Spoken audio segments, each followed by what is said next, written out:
পেশাগত দায়িত্ব পালনকালে আবারও সাংবাদিক নিগ্রহের শিকার। শহীদ রাষ্ট্রপতি জিয়াউর রহমানের মাজারে তারেক রহমানের শ্রদ্ধা নিবেদন কর্মসূচিতে হামলার শিকার হয়েছেন সাংবাদিক সাদ্দাম হোসেন। আমি সাদ্দাম হোসেন, ঢাকা ডিজিট অনলাইন পোর্টালের একজন staff reporter. Dhaka digit online পোর্টালের এই সিনিয়র রিপোর্টার কর্মসূচির ফুটেজ নিতে গেলে বিএনপির দুই গ্রুপের হট্টগোলের মাঝে পড়ে যান। আমি বিএনপির জনাব তারেক রহমান শহীদ জিয়ার মাজার জিয়ারত যে ইভেন্টটা, এই ইভেন্টটা কভার করার জন্য আমি গিয়েছি এবং সেখানে বিএনপির দুই গ্রুপের একটা হট্টগোল তৈরি হয়।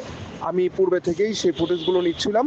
হঠাৎ করেই ওদের সেই হট্টগোল থেকে কয়েকজন লোক এলোপাতাড়ি আমাকে ধাক্কা দিয়ে ফেলে দেয় এবং আমার মোবাইলে থাকা পূর্বের ফুটেজ এবং তাদের ওই সময়কার ধারণ করা ফুটেজগুলো সহ সমস্ত ফুটেজ ডিলিট করে দেয় এবং আমাকে রাস্তায় ফেলে লাথি দেওয়া শুরু করে।